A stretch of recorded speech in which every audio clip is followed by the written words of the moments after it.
English ফুটবলে নিয়মিত মুখ হামজা চৌধুরী লেস্টার সিটির হয়ে খেলেছেন ইংলিশ প্রিমিয়ার লিগে, জিতেছেন FA কাপও। বর্তমানে তিনি ঘাড়ে খেলছেন ইংলিশ চ্যাম্পিয়নশিপের ক্লাব শেফিল্ড ইউনাইটেডে। আগামী মৌসুমে আবারও প্রিমিয়ার লিগে খেলার সুযোগ থাকলেও সম্প্রতি প্লে অফ ফাইনালে সান্ডারল্যান্ডের কাছে হেরে সেই সুযোগ হাতছাড়া হয়েছে তাদের। এবার গুঞ্জন উঠেছে গ্রিক ক্লাব অলিম্পিয়াকোসের নাম লেখাতে পারেন এই বাংলাদেশি তারকা। আর গুঞ্জন সত্যি হলে তাকে দেখা যাবে ইউরোপীয় ক্লাব ফুটবলের সবচেয়ে বড় আসর চ্যাম্পিয়ন্স লিগে। গ্রিক সাংবাদিক জর্জ সানাকাস অন্তত কেমন আভাসই দিয়েছেন। তিনি জানিয়েছেন গ্রিসের বিখ্যাত ক্লাব অলিম্পিয়াকোস হামজাকে চায়।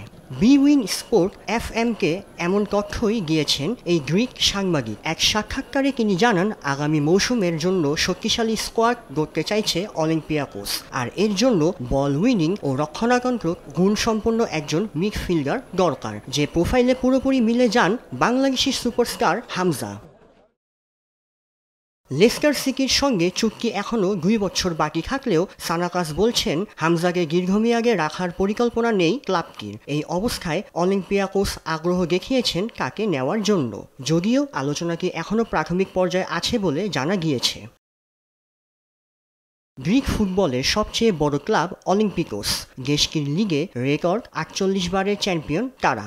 2023-24 মৌসুমে ইউএফা কনফারেন্স লিগও ঘরে তুলেছেন অ্যাথেন্সের এই দলটি। তবে প্রশ্ন থেকেই যাচ্ছে, ইংলিশ প্রিমিয়ার লিগ বা চ্যাম্পিয়নশিপের মতো প্রতিযোগিতামূলক লিগ ছেড়ে তুলনামূলকভাবে দুর্বল গ্রিক লিগে কি আদৌ পা বাড়াবেন হামজা? এই আলোচনা কেবল গুঞ্জনে থেমে থাকে নাকি বাস্তবে রূপ নেয়, সেটাই এখন দেখার বিষয়। আকাশ কর্মকার, দেশ টিভি।